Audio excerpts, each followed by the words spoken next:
Mainly जो है जितने भी आपने कीवर्ड्स के ऊपर काम किया है उसके ऊपर आपने कितना कम से कम टाइम के अंदर डेटा जनरेट करा है, कितना ट्रैफिक आपने कम से कम टाइम के अंदर इकट्ठा किया है, किस किस कीवर्ड्स के ऊपर आपने वेबसाइट्स को रैंक करवाई है। अगर आप इन चीज़ों के लिए आगे बढ़ना चाहते हो, इस सेक्टर के अंदर आगे बढ़ना चाहते हो, तो तुम्हें एसईओ के अंदर इसके जितने भी एल्गोरिथम्स हैं, ठीक है, इसके जितने भी टिप्स एंड ट्रिक्स हैं, ठीक है, उनको आप फॉलो कर सकते हो और डिफरेंट प्लेटफॉर्म पे जाने के बाद आप अपने साइट की रैंकिंग बढ़ा सकते हो। रैंकिंग बढ़ाने के लिए आप अलग अलग सोशल मीडिया का यूज़ कर सकते हो, बैकिंग का यूज़ कर सकते हो। इसके अलावा हमारे पास में आज के टाइम पे सबसे बड़ा जो नेटवर्क है वो सोशल मीडिया का ही है।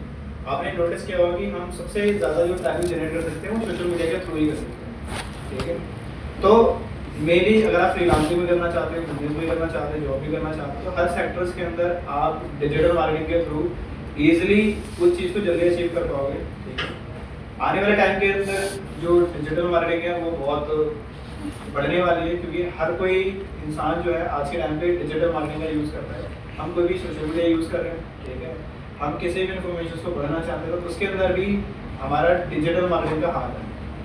अगर हम सही इन्फॉर्मेशन सही यूज़र से नहीं पहुंचा पाएंगे तो वो चीज़ें उस कंपनी के लिए लॉसेस क्रिएट होगा, काफ़ी सारे उसके कंपनी के लॉसेस होंगे। अगर हम कुछ भी इन्फॉर्मेशन प्रोवाइड करते हैं, ठीक है, तो अगर हम उसे सही वे के अंदर रिप्रेजेंट नहीं करेंगे तो उसके लिए हमें कहीं ना कहीं उस कंपनी को लॉसेस झेलना पड़ सकता है और वो लॉसेस कुछ भी हो सकता है, ठीक है।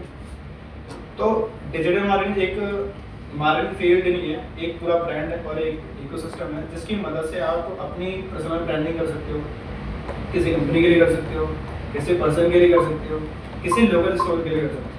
अगर उसके पास में कोई बजट नहीं है डेली बेसिस का तो आप अलग अलग टाइप्स बता सकते हो, अलग अलग मेथड बता सकते हो, जिससे कि उनके हिसाब से आप उन्हें एक बेटर प्राइसिंग हो गया या बेटर सेल्स हो गया या बेटर गाइडेंस हो गया। अगर आप किसी भी बिजनेसमैन को एक बेटर गाइडेंस देते हो तो वो उस चीज़ के भी आपको चार्जेस पे कर देंगे, ठीक है।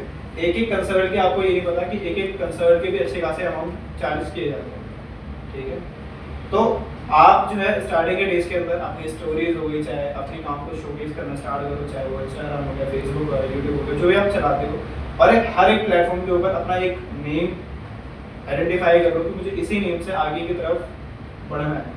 हर दिन थोड़ा बहुत करते रहो, थोड़े थोड़े एफर्ट मारते रहो, ठीक है। एक दिन वो बहुत बड़ा बन जाएगा, आपको पता भी नहीं लगेगा।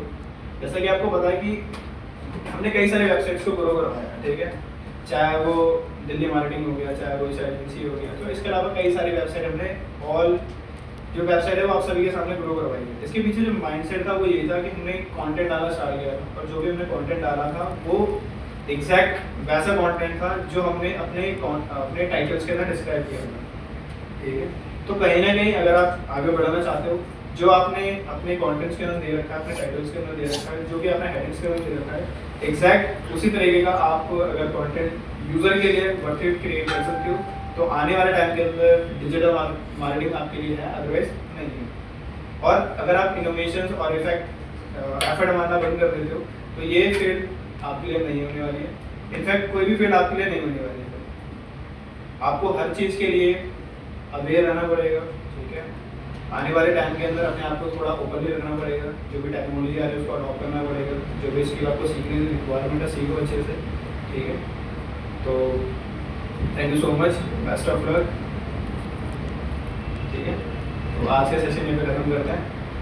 हमें पता है कि आप सभी आने वाले टाइम के अंदर बहुत सारी चीज़ें उखाड़ने वाले हो, ठीक है, बहुत पढ़ाई करोगे, जो भी करोगे, ठीक है, ठीक है, बेस्ट ऑफ लक।